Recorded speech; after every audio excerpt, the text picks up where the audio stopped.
Hello, hello, and welcome back to Phoenix Wright Ace Attorney Trials and Tribulations. This is the last case of the last game, Bridge to the Turnabout. And we're about to get Larry up on this stand and find out what it was that he saw last night. Now, it's been a while since I recorded, so as ever, an excuse to actually go through the court record for you guys, too. So, let's do it. What could possibly go wrong? Larry Butt's on the stand. What could possibly go wrong? Excuse me, Mr. Edgeworth? I'm not really sure what to say. Let's look at the court record before we decide what she's gonna say. So we've got the badge, Phoenix's badge. Remember, we are playing as Mr. Edgeworth. The Magatama. Okay, the staff. We noticed that the orb was missing from it. It does have Elise Donim's fingerprints, though. Shishishishishishu, which is the murder weapon, the apparent murder weapon, so, you know, whatever, take that for what it's worth.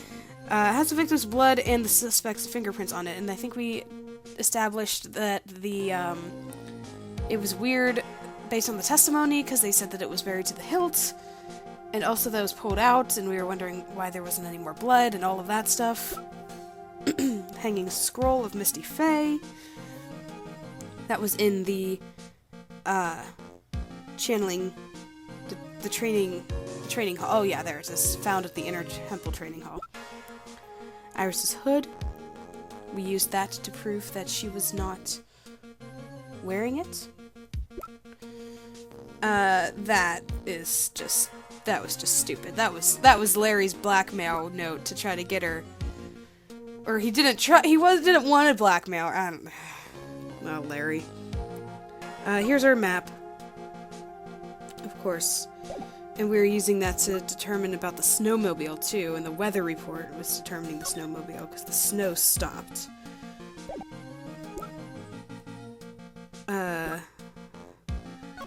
There's Elise Donim. Iris's testimony about how she stayed in her room.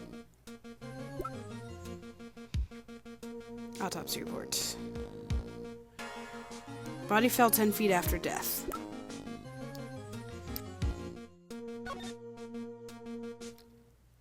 Here we go. That lovely photo here. And the tracks showed that it was coming back, but not going out. So a whole lot of stuff. Iris, we only have 20 minutes. There are two things which I need to ask you before we reconvene. Alright, I'll help you any way I can. First, about that night. You really didn't go to the Inner Temple, correct? The last witness claims to have met and talked with you in the training hall. Either you or Sister Bikini was lying. Mr. Edgeworth, it is just as I said yesterday. Until the incident occurred, I was in my own room in Hazakura Temple. Very well. The second thing, then. That night, the temple snowmobile was used in between the time Sister Bikini returned to the main hall and when she bore witness to the murder. Sometime between 10:30 and 11 p.m. that night. Were you the one who used the snowmobile? There's only one key for the snowmobile. The only person who could have used it was me. So it was you. But why? What made you go out to Dusky Bridge? I'm sorry, Mr. Edgeworth.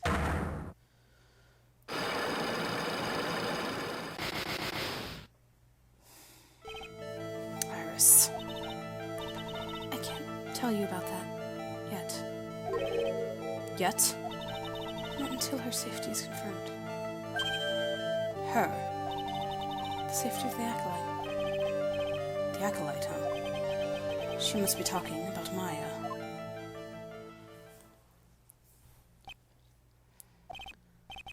Iris, look me in the eye and tell me the truth. Did you kill Elise Donim? No matter who or what may come, I could never take a life. thought. No psycholock. Very well. It is my job to get to the truth. You'll discover this for yourself soon enough.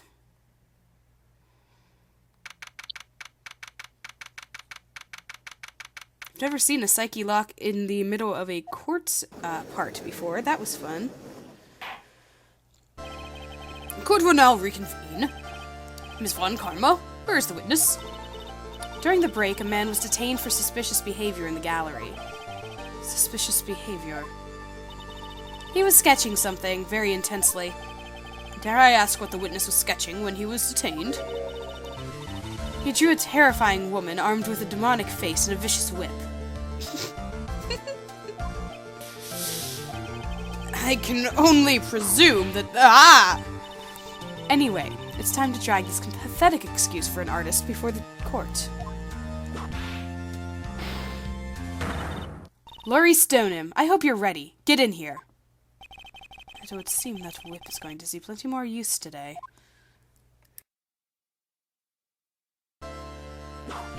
Aww!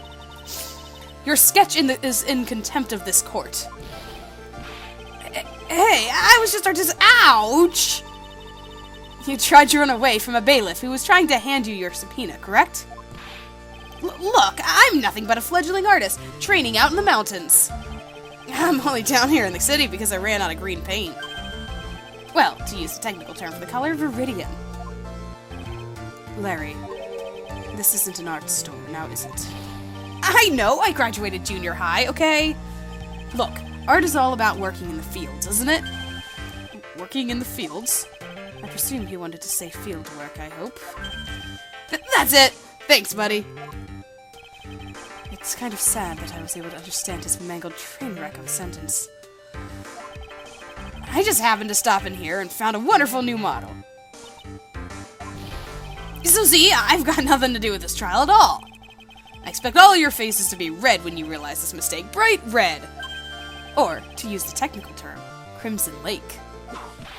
Ouch! Ouch! Stop your pathetic blabbing and testify like a man. Refrain from whipping me, Miss Von Karma. Cross-whipping is as bad as cross-checking. Witness, that was all your fault. Testify now. This is almost too much for me. Alright, Larry.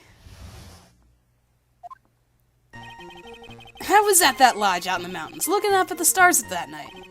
I walked to the bridge a number of times, but I didn't see a snowmobile. I didn't meet anyone at the bridge that night. The girl I was waiting for didn't show up. My teacher died on me. I'm all alone now. Aren't I edgy? Witness, please refrain from talking directly to the lawyers during your testimony. I'm just a nobody. Nothing but a small, worthless man, aren't I? And why wasn't I asked for my name and occupation or anything else? Mr. Edgeworth, this man seems to have quite a severe inferiority complex. He's recently been the cause of numerous incidents. I think he's finally realized for himself just how much of a nuisance he has been to other people. Yeah, that's right. I'm behind everything. Every case. Watch out, okay? Just touching me will make you eternally unhappy. Poor Larry. Oh, well, then let's proceed with the cross-examination with no touching, thank you. We can delve into other details at a later time.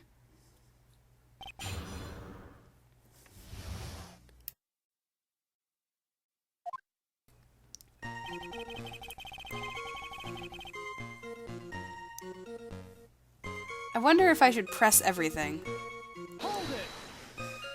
It's usually a good plan.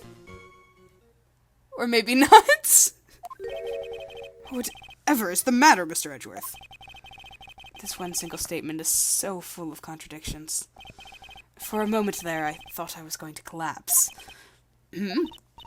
So, witness, any ideas as to where these contradictions in your testimony lie? Depending on your answer, I may let my whip have its way. Okay, give me a minute. Oh, well, it was snowing that night, so I couldn't possibly have seen the stars. That rundown shack is hardly a lodge, is it? And even if the stars could be seen, it isn't like I was there to look at them, right? See, you can do it if you try. Ouch! There's only one issue here. What you saw at Dusky Bridge. Hold it! A number of times. How many? Maybe 5 times. I went once every 20 minutes. Which means you spent almost 2 hours at Heavenly Hall that night. You bet! Real love is about waiting with your heart in your hands. Love, you say? It was this man's intention to summon the defendant to the small shack. Using this blackmail letter. Blackmail? No, that was simply a product of overflowing— Ow! You huffy-puffy, loosey-goosey excuse for a whimpering, whining wuss of a witness. So, what did you see? I hope for your sake you saw a snowmobile. You huffy-puffy, loosey-goosey excuse for a whimpering, whining wuss of a witness, eh? Well, you see, being called those names doesn't seem to bother him at all. I didn't see a snowmobile. Hold it! Larry, you really didn't see it. Hey, no need to hit your desk. I can hear you. I didn't see it. I didn't see a snowmobile. I hate that he keeps stuttering that word. That's an obvious lie, right? He saw it, right? Larry, say snowmobile for me, please. Snowmobile. If you truly have nothing to hide, then why are you stammering like you just flew over a cuckoo's nest? Shut up! What is this? I don't know, don't ask me. It seems that I'll need to start from a more obvious contradiction. I'm going to strike the blow that will finally get him to spill the beans. Hold it! You didn't meet anyone. That's right, because I've got nothing to do with this. And I'm just here to buy some Viridian paint, okay? Come on, I expect to see those Crimson Lake faces now. Oh, Crimson Lake faces now. It would appear that simply pressing him isn't going to be enough, Mr. Edgeworth. Indeed. It seems that he's going to claim to have nothing to do with this to the end. I don't want this guy to cost us any more time. I need to slice through his obvious contradictions and keep things moving along.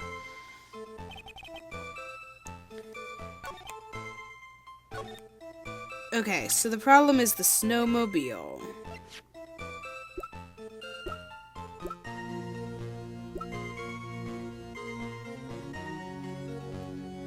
From Main Gate to Dusky Bridge. So it had to be...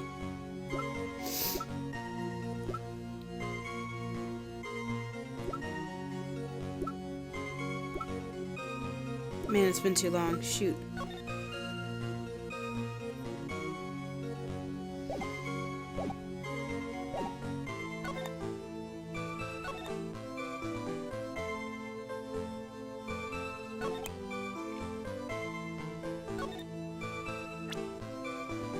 Do I present the snowmobile? Is that what it wants? I feel out of touch here because it's been a while since I played the last part. Objection! That is not what I'm supposed to do.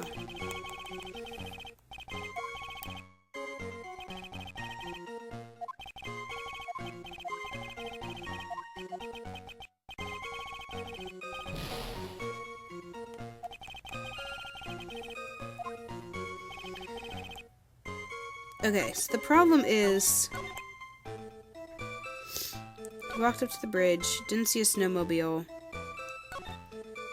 I didn't meet anyone at the bridge that night.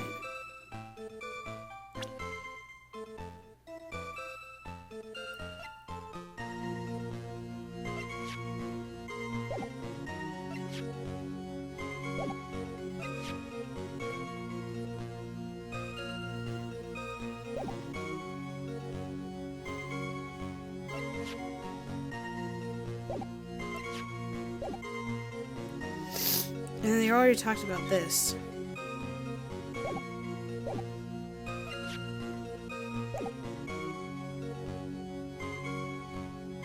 Oh, wait a second. I'm being stupid. Of course he met somebody at the bridge. I wasn't being stupid. This is me not remembering what happened at the very beginning of this case. See, sometimes it depends on things from parts ago that you don't really have the evidence for. But you know. Larry Butts. I can understand why you might want to throw your old life away. You're pretty pathetic, and you cause all sorts of trouble. I'm sorry.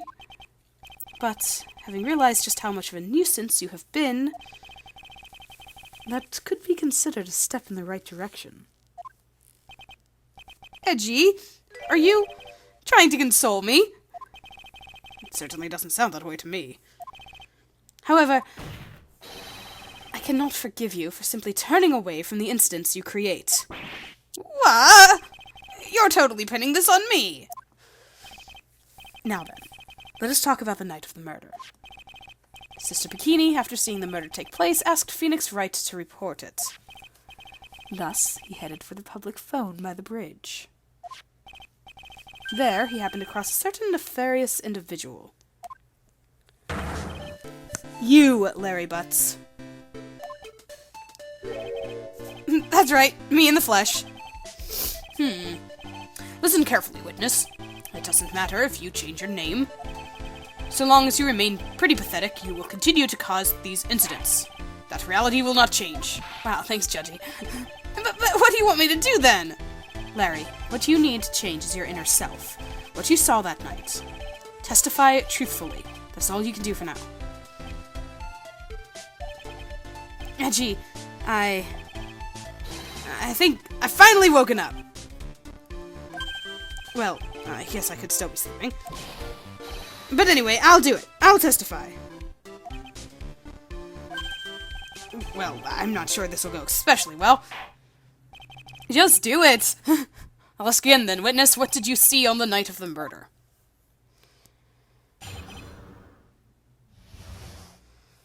What I saw, part 2, aka the actual truth.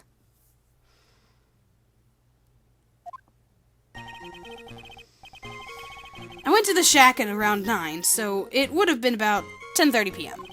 I was lying under my bedding when a white flash almost blinded me. I looked out the window and Dusky Bridge was on fire. And there was still some thunder, but I went right away to check it out.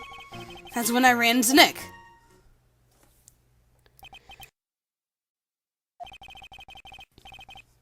You certainly saw quite a lot, didn't you? So what happened to the bridge after it caught on fire? It was like me after a three-day stint chasing a girl. Totally burnt out. Like, almost totally gone. I mean, trying to cross the burning remains was what caused Nick to fall. What did you say? Oh, don't worry. Nothing life-threatening. He just caught a cold. As always, hard to know if he should be called lucky or unlucky. Now, Mr. Edgeworth. Aw, she cared. She was concerned for me. That's so nice. Please commence your cross-examination. All right.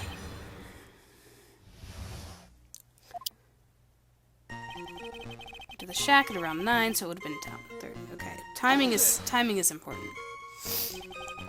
What did you do out there in the cold for an hour and a half? Well, if you really must know, I was busy being excited, I guess. Excited? Dare I even ask? I said the meeting time is 10 p.m., right? But I couldn't wait, and I thought she might come early. Well, it appears she didn't come at all, in the end. Because they never arranged to meet in the first place, did they?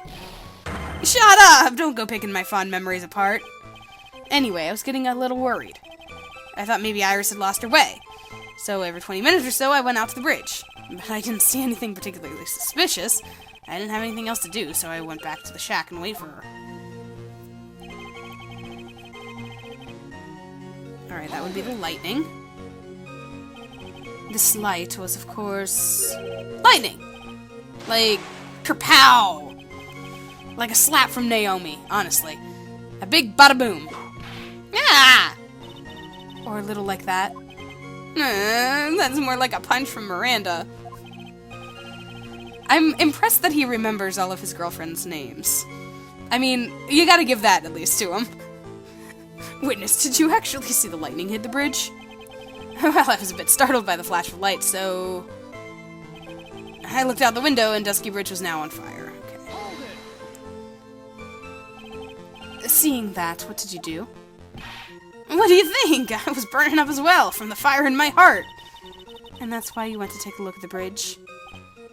Well, to be honest, it was freezing cold, so at first I thought, forget it, I'm not leaving my covers. But it had pretty much stopped snowing, so I don't know, I changed my mind. I'm not sure I care for the forget it attitude you had first, Witness.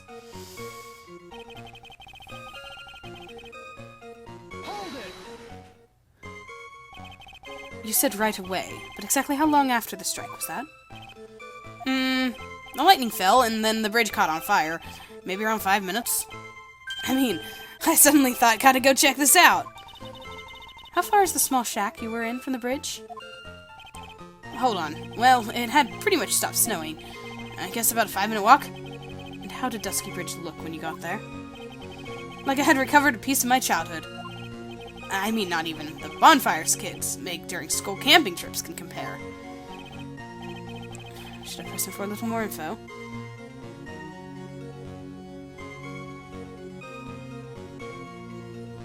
Why did you go to the bridge? So you suddenly thought to check out the bridge. Does this mean that you initially had no intention of doing so? Well, yeah, I guess it does. It was really cold. I didn't really want to go out there. If that's the case, why did you change your mind?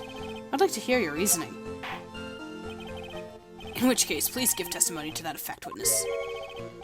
My reasoning. Okay, reasoning, is it? I struck a nerve.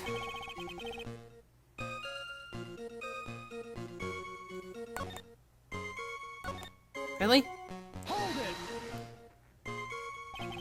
So you decided to go and see what was happening. That's right! We're talking about massive suspension bridge burning to high heaven. That's not something you see every day. A real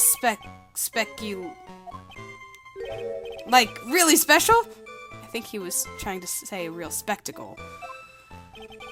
Can we really trust a witness who's unable to pronounce yeah. Life seems to love hitting this poor witness below the belt. Well, my motto is to hit life back as hard as I can. Ah! I'll give you a few hits too, if you'd like, with my whip. You told me about the burning bridge yesterday, but there's still something that doesn't quite fit.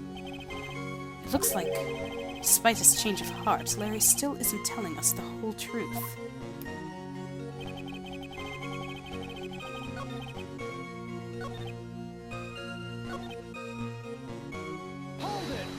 Alright, I'm gonna do this again so that I get another choice.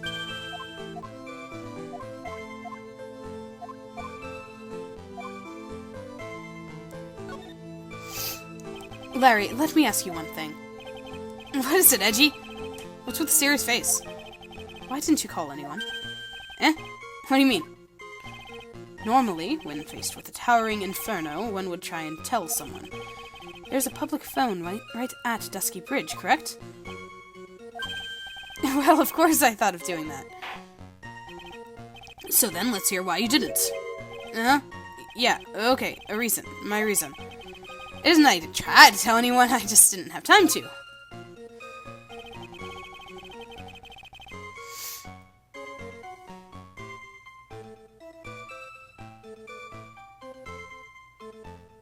Maybe that's the problem. You claim to have arrived at the bridge at the same time as Wright. Yeah! I thought I'd better tell someone about this. But then Nick came up yelling about murder. It totally made me forget about the bridge. The fire was pretty much out by then anyway. What's this feeling? I suddenly have a terrible case of unease. So after contacting the police that Phoenix Wright fell from the bridge, correct? Yeah, that's pretty much it. More or less. You told me about the burning bridge yesterday. There's still something that... Okay. So, something is wrong with that. You couldn't have possibly...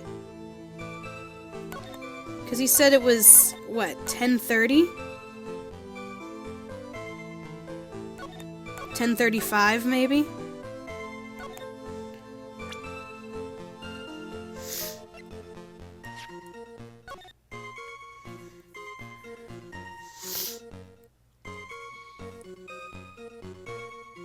Wait. Lightning struck Dusky Bridge at 10:45.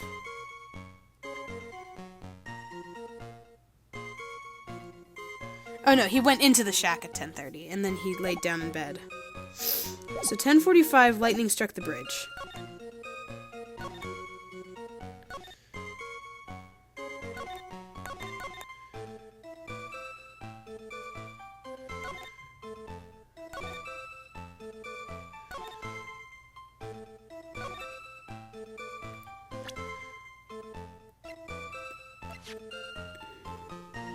Okay, no, that's fine.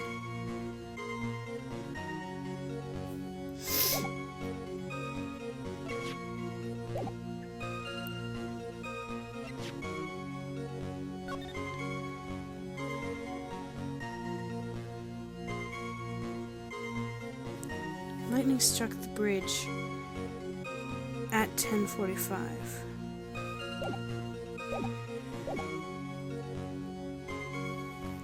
But why did it give me the choice to get these two additional things if the contradiction was way over here?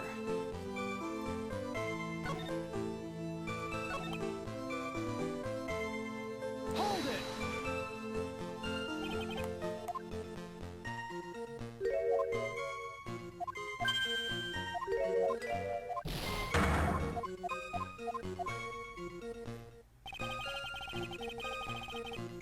Hold it! White flash.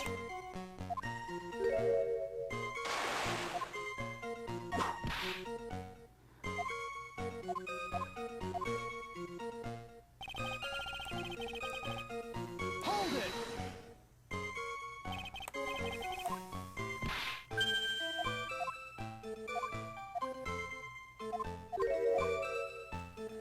Okay, it's weird that he decided to go check it out. Hold it!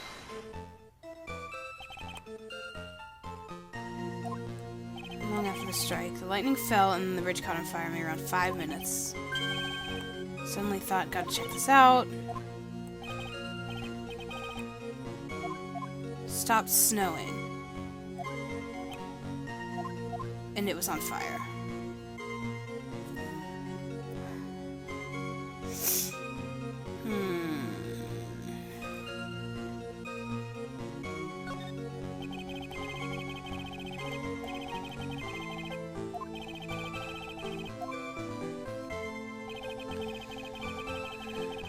Less than a minute later.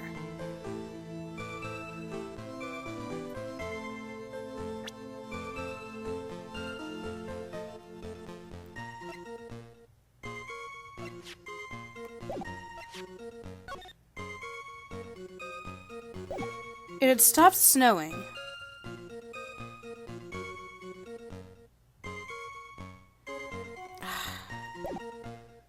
I'm definitely missing something here.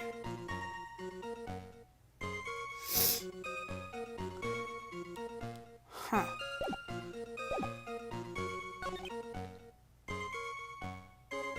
Hold it! Let's see.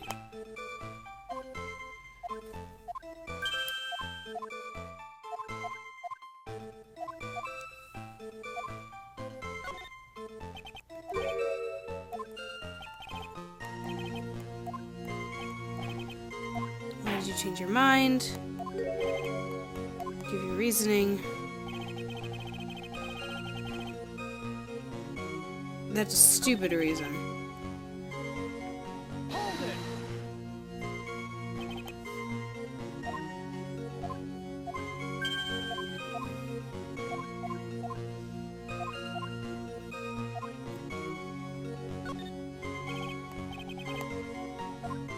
Why didn't you call anyone? Because Nick came in.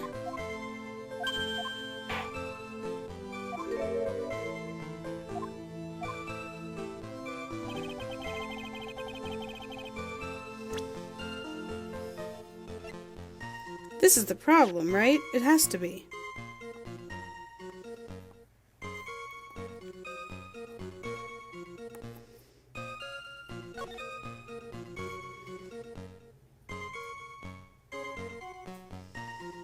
The snow had stopped. The fire was going.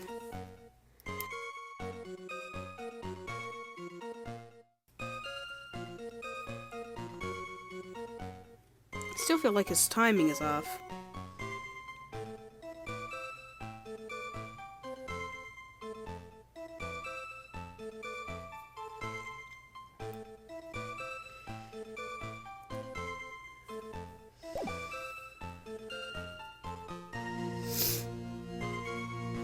He decided to go. We don't know why.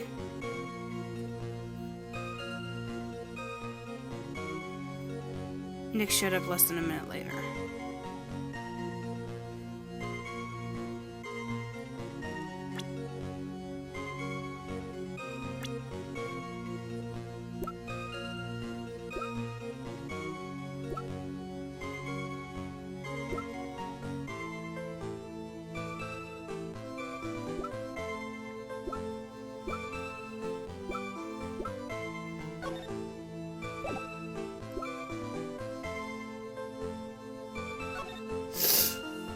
Are we saying that he should have seen the snowmobile? I don't know.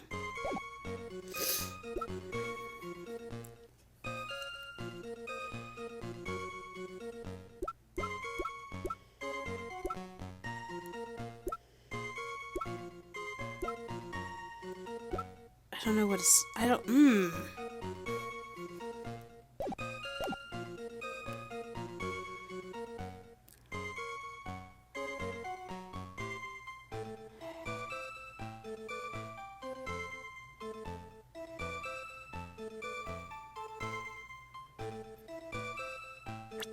You know what? I'm gonna do it. I'm gonna go for it. Objection! Oh my gosh, I was right. Your very existence being a contradiction, I'm not sure if you can grasp this or not. What the hey, Edgy? You make me sound like some sort of alien! But your testimony is conclusively contradictory. The problem here is time. Yeah, see, it is. I just didn't know where to place it, but there's so many issues with his testimony. I've never been the best timekeeper, you know. 3 minutes after Billy leaves on foot, you follow him on your bicycle. How long does it take for you to catch up with him? I'm terrible at this. This is much more simple. You saw the lightning strike Dusky Bridge, and immediately went to see what had happened. Is that correct? Yeah. Well, I wasted about 5 minutes first, but more or less. I have the weather data from the night of the murder here. According to this, the lightning fell at 10:45 p.m. You say it takes less than 5 minutes from the shack to Dusky Bridge. Meaning you probably got there at around 11. That all sounds about right, I guess. And then Nick showed up and did his falling act. That is impossible. What do you mean? 11 p.m. is when the murder occurred at Hazakura Temple. Thus, Wright was still there, in the courtyard. There's no way that Larry could have encountered him at Dusky Bridge at that time. Excuse me, I have an objection. You do? Edgy, how many times do I have to say this? I'm not Larry, I'm Larry Stone. Ah! It has not been proven that the murder occurred at 11 p.m. The sister only said around 11, in which case it could have been earlier than that. Watch your footing there, Miss Francisca von Parma. The slope ahead is slippery. But there is still no way that Wright could have been at Dusky Bridge at 11 p.m. And why not? It is clearly written here in the weather data report. It took around 30 minutes for the bridge to burn out. Therefore, the bridge must have been burning until at least 11:15. Which means what exactly? Wright did not see the bridge as it was burning that night. He did not arrive there until after the flames had died down. Larry, you arrived at the bridge at 11 p.m. Wright did not make it there until at least 11:15. Are you still trying to hide something from us? What happened during those missing 15 minutes? Oh, it's a 15-minute gap. Just like in the old days of this game, of these games. I feel like I just woke up. I guess I was still sleeping after all. Pinch me. Order! Oh, ah! So there was a missing 15 minutes prior to meeting Phoenix Wright. I hardly see that as much of a problem. Yeah, not much of a problem at all. Really? The bridge is burning before your eyes, and there is a phone right next to it. Why, then, did you not report the accident? Did you simply watch the bridge burn? That is the problem here. Even after the bridge burnt out, he was still there. He simply stood there and didn't report anything. That's what it sounds like. This might be Larry we are talking about, but even he is incapable of being so stupid. There has to be a reason for his inaction. Edgy, I think it's about time I got serious with you, dude. Just as I thought. You've been playing with us all this time.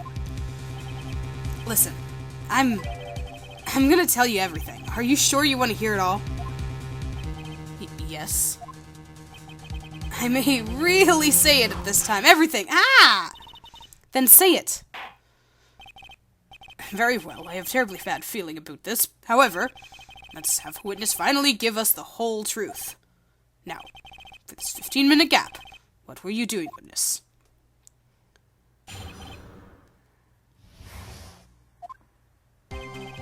Hemadonim. I'm an artist. What do you think I was doing? Sketching in front of the bridge. I was whipped up into a frenzy of art.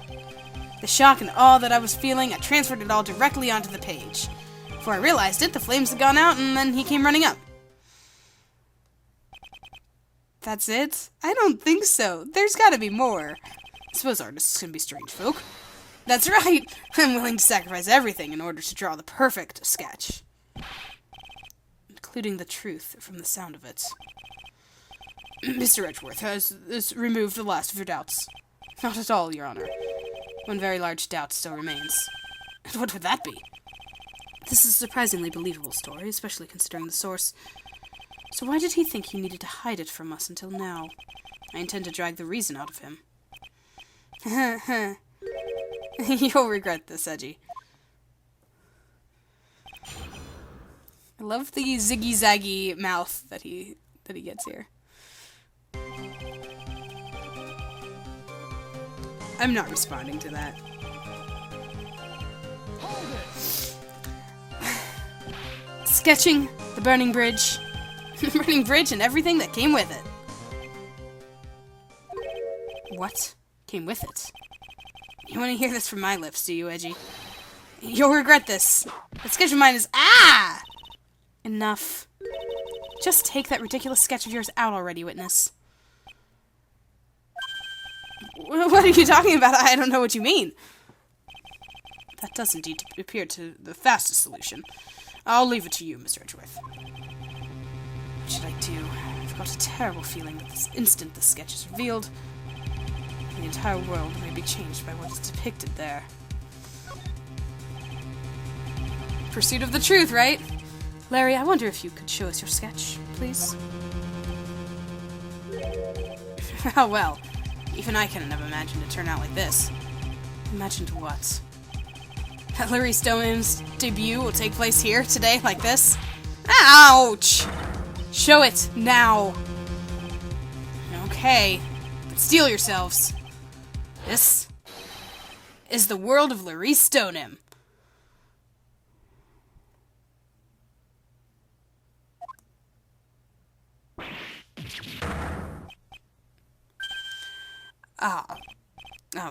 Well. So this is Dusky Bridge, correct? Quite a large bridge, isn't it? Your response, Miss Von Karma? Yes, well, it's a better drawing than I expected. Isn't it? Isn't it? I struggled to reproduce those flames. I really did. Yes, I'm sure you did.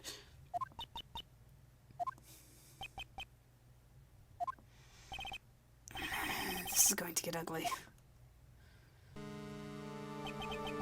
No one has the bravery to bring it up, it seems.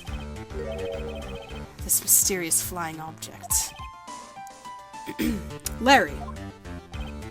What? The burning bridge is fine. But what is that unfortunate-looking figure? Ha! You spotted that! I thought you might. However much I might want to ignore it, I can't. It's Iris, of course! Iris! I wish she'd take better care of herself. We have to plan for a future, you know. What would have happened to her if she had injured herself flying like that? Larry, please, answer this next question honestly. Okay. Are you really claiming to have seen this? Are you claiming to have seen the silhouette of the defendant flying over a bridge that was engulfed in flames? Yep, that's what I saw. That's why I drew it. I'm an artist, a real artist. Are you? The girl, she's really high up in this picture.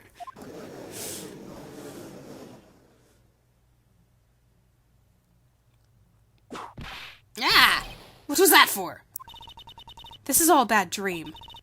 I was hitting you on the cheek to test that theory. Please whip your own cheek from now on if you wish to test your wild theories. Anyway, no court of law will ever acknowledge that people can fly. Actually, there is some precedent for this. She was flying pretty high, my sweet Iris. She was about 30 feet above the bridge, at least. It was really something to see.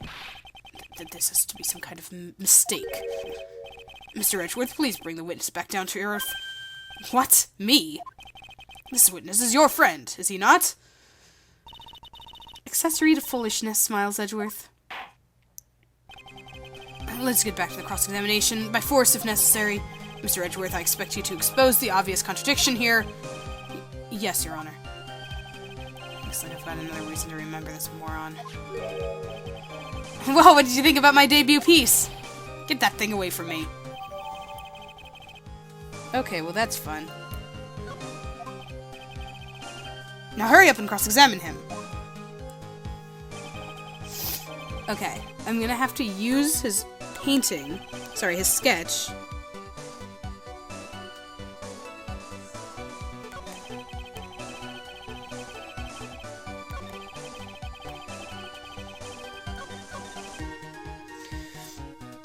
Her white hood is not in that picture, right? That is clearly her hair.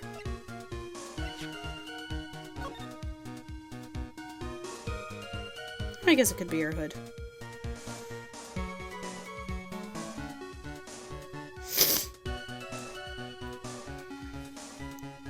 It is a nice sketch. I mean, honestly, I think Larry has found his calling as an artist.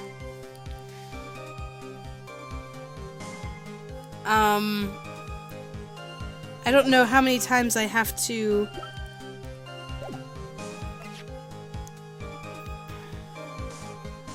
tell him that Iris didn't have his hood. Or her hood. What? Okay, wait. Iris gave her hood to Nick. And we've already proven this. But the judge did say obvious contradiction, so...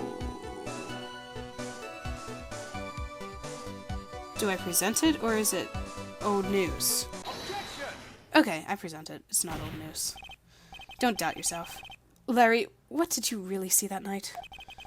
Not that I particularly care. In your position, that's just being irresponsible. I drew exactly what I saw. I'll give you a whole $1. That's the truth.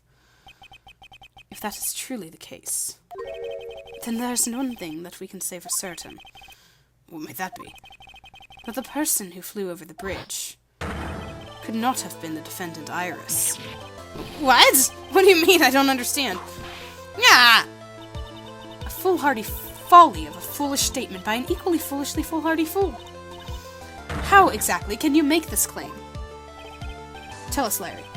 According to this picture, the individual whom you say you saw was wearing a hood, correct? Of course she was.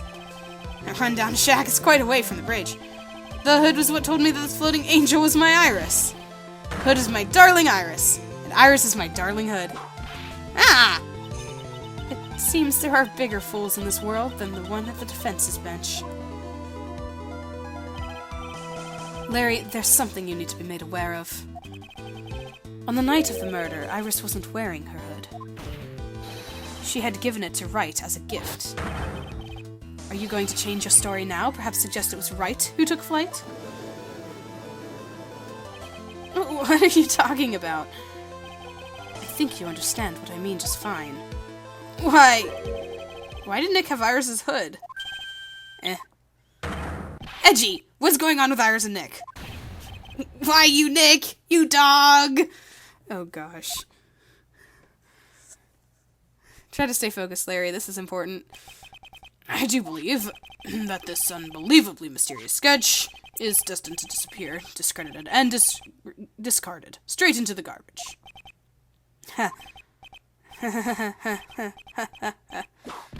Ah! What is it now, witness? It feels like I've been waiting 25 years for this very day to come. Edgy, today is the day I get to completely stupefy you. What? What is the meaning of your outburst, witness? I hate to have to do this, but I have some definitive evidence. Definitive evidence?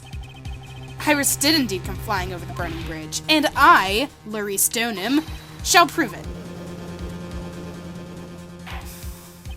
What? I didn't expect to ask this again, but we shall be needing your testimony once again. Tell us everything you know concerning the defendant as depicted in the sketch. And show us your evidence that this nightmare was actually a reality. Okay, hope you're ready, Edgy, because I'm going to feed you a whopping serving of pain. You've been serving us a whopping serving of pain this whole time, trust me. Proof that Iris flew! When I reached the dusky bridge, she was already gone. I was so worried, so I frantically searched all over for her. That led me to finding a beautiful crystal sphere, half buried in the snow. I'm sure that Iris was simply wearing the spare hood. After all, no one else could have lost a crystal sphere that night. Oh, my friend. A crystal sphere. This one. Pretty, isn't it? But finders keepers. That sphere. Where did you find it? Let me see. Around here somewhere? Looks about right.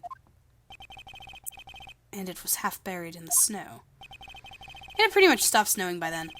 But there was still some falling as I walked to the bridge. The court accepts this crystal sphere. That's mine, okay? I want it back afterward.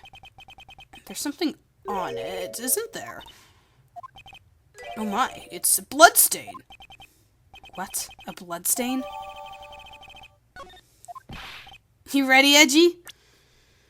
Are you ready, Larry? By tomorrow morning, you'll be calling me Master Larry.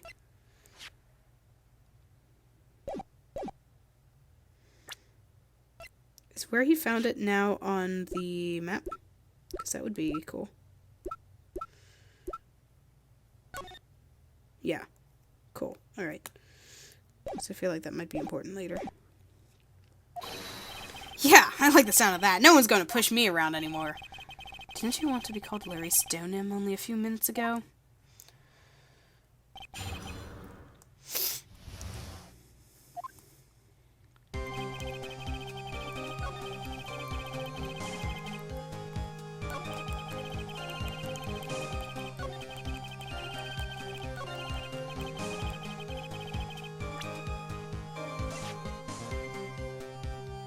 Yeah, that's not the one. I have to show the picture. Objection! Larry. That night, there was someone who lost a crystal sphere. There was? Who? Who was the stupid idiot? Your mentor. Miss Elise Stoneham, the mentor to us stupid idiots. The victim? I have a photo of her here. And on the end of her staff, you can see a familiar-looking crystal sphere. I knew that photo would come in handy for the sphere part of that staff. Hey! That's my photograph! Give it back! Ouch! A crystal sphere like that is quite easy to find.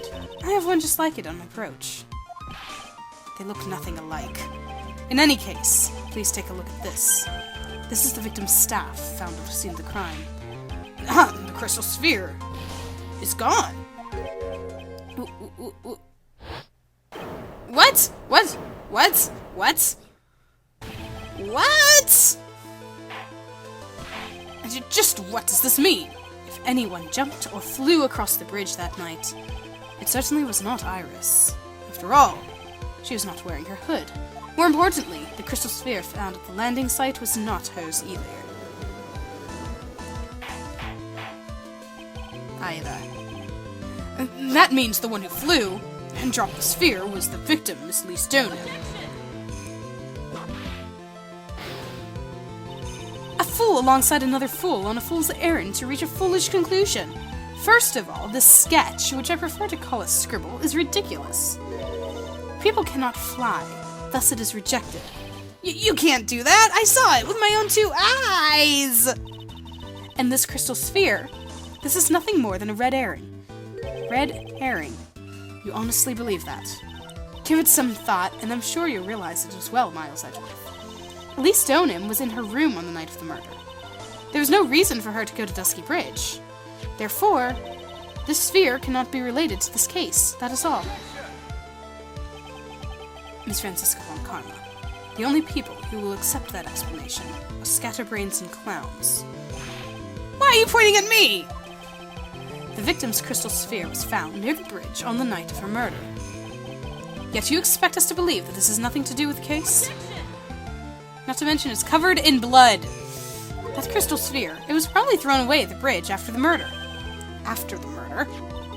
There's blood on the crystal sphere, isn't there? This naturally suggests that it was thrown away after the murder took place. The killer placed it there to throw the investigation off the scent.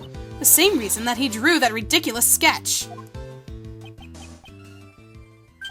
Wait, what? You mean I'm the killer? No way! Enough joking. Just when did this crystal sphere appear near the foot of the bridge? Unless this can be proven in some way, I refuse to believe that this is related to the case. She makes a valid point. There is no evidence that Lee Stoneham left Hazakura Temple that night. However, if somehow this crystal sphere can be proven to have been dropped before the victim was killed, then this case is going to transform into something else entirely. Your response, Mr. Edgeworth. I want your final opinion on the disposition of this crystal sphere. If it is not related to the case, then this witness who you called will have been nothing more than a monumental waste of time. Prepare yourself for some very appropriate punishment, Miles Edgeworth. Can I prove it? Can I prove that the crystal sphere was dropped before the murder took place?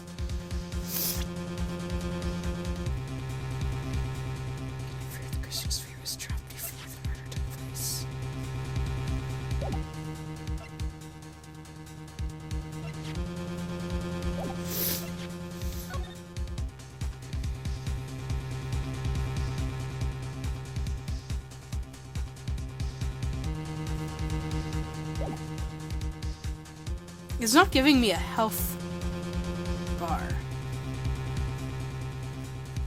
So, do I bluff it?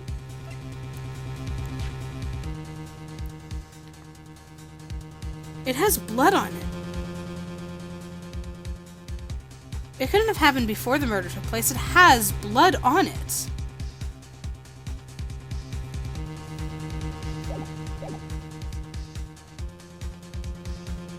I think the answer is no. No matter how I look at it, it's not possible. It's certainly strange that the crystal sphere was found near the bridge. Perhaps it's just a curveball from the killer. Well, well, Miles Edgeworth seems to have nothing further to say. And I'm left with no choice. What is this? Hey, Edgy, you're a defense attorney, aren't you? If it was Nick standing where you are right now... If it was Nick, do you think he'd give up? Okay, so bluff it. I'm supposed to bluff it. No, he'd find the truth no matter what it took, no matter how crazy it seemed. Okay, so despite the blood being on the thing, I can prove that it was dropped before... Okay. Right. At this moment, I'm standing where you should be, which means there's only one thing to do. Think like you. Your Honor, allow me to prove something to you. I will prove that this crystal sphere is a link to solving the case. You will do what? That look in your eyes. You remind me of Phoenix Wright when he is cornered. That should come as no surprise, because right now I am Phoenix Wright and I am indeed cornered. I order you present your evidence, Mr. Edgeworth. I can't.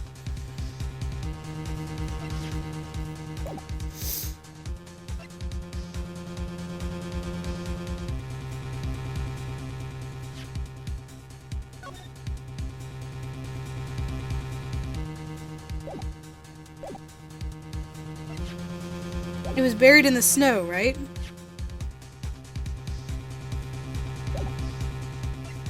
Maybe the weather is my friend again. Because the murder took place at 11, right? And it was buried in snow. I think that the weather is my friend again. Evidence that proves that the crystal sphere was indeed dropped before the murder. That's a hefty toll to take if I lose. Is the weather my friend again?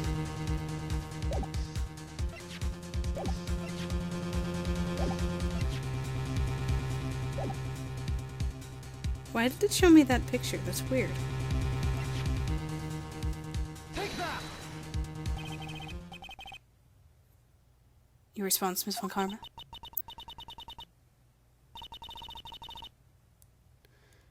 I don't think she likes it. I don't think she likes the weather being my friend. I'm saving because if I put the wrong thing again, I will have lost. So... Miles Edgeworth, I think one such bird is calling you for its fellow now. Go, go, Edgy, do it! Prove it! Win, win, win! His cheering. It's as though I'm listening to the ominous cause of ravens. One more chance, Your Honor. I can't turn back after coming all this way. Time of the murder and when the crystal sphere was dropped. And proof that the latter happened first. And it's not the weather.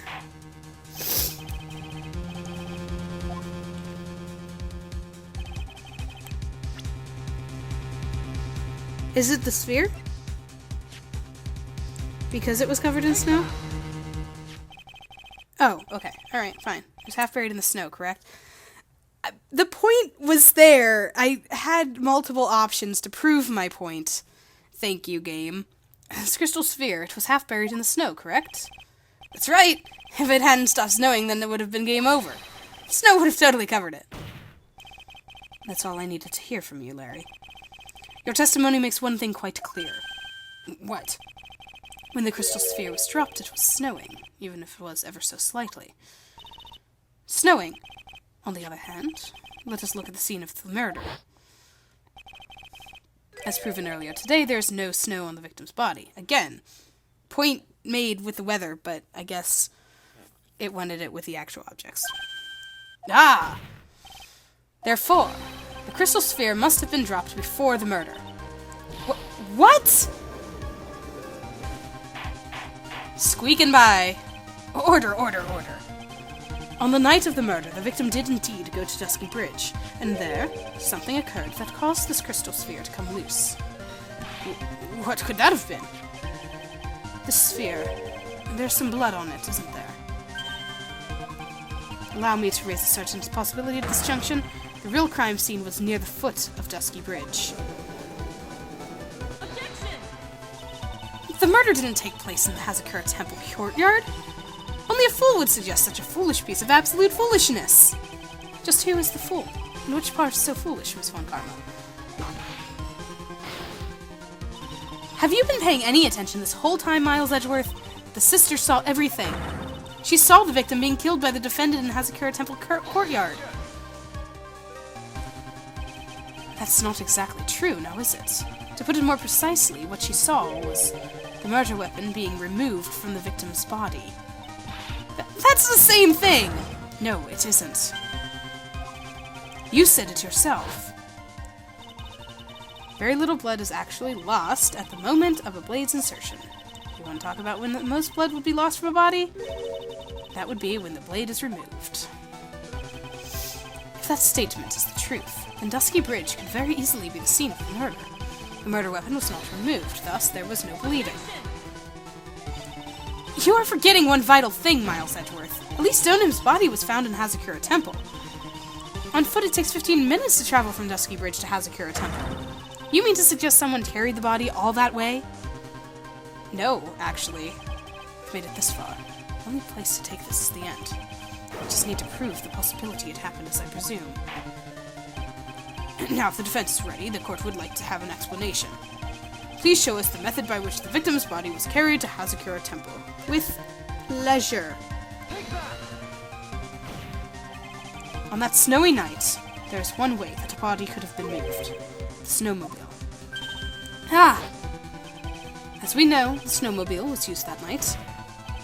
It was explained as having been used to dispose of the murder weapon, but it could also have been used to carry a body. Order, order, order! Ah! This is completely unacceptable, Miles Edgeworth. You've dug yourself into your own grave. What do you mean? The only one who could have used the snowmobile was the defendant. She's the one who moved the body. Doesn't that put the final nail in your coffin? You're too late, Franziska von Karma. And in fact, the defense has proven something else entirely. We have shown that this case requires further investigation. What? Where was the victim, Elise Stoneham, really killed? If her body was moved, whatever for? And finally, just what does this image mean? Do you even need to think about that? Such a creature could never see the truth, let alone describe it. This witness certainly sits on one of the lowest possible branches of humanity. However, he would never utter a lie that could hurt a girl with whom he is enamored. Aw, that's adorable. He drew this, so it is something that actually happened. His defense stands firm on this point. Edgy! Thank you! That settles it, then. I cannot give a verdict under these circumstances. Right. I seem to have fulfilled my part in this. It's just as I thought. Franziska von Karma, you make a wonderful partner. Excuse me? There was one reason, and one alone, for me being here. To expose the darkness lurking in this case, and then pass it on to Wright. Really? That's what this was all about? You could have just told me that from the very beginning.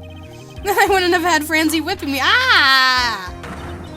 Miles Edgeworth, I don't care about what you were here to do. This was my chance to finally grind you under my heel. A shame that your chance seems to have slipped by you. What a shame. Ah!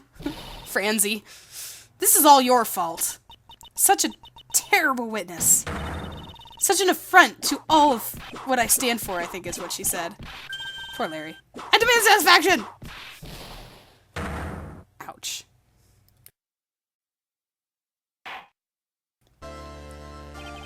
I cannot believe that the witness's testimony relates to an actual event. However, there has to be some sort of answer for the question it raises. Have his words here today been truth or lies? Next time we gather in the courtroom, those are the matters that shall be addressed. I am counting on thorough investigations from both the defense and the prosecution. And with this, the rest is up to you, Wright? Court is now adjourned.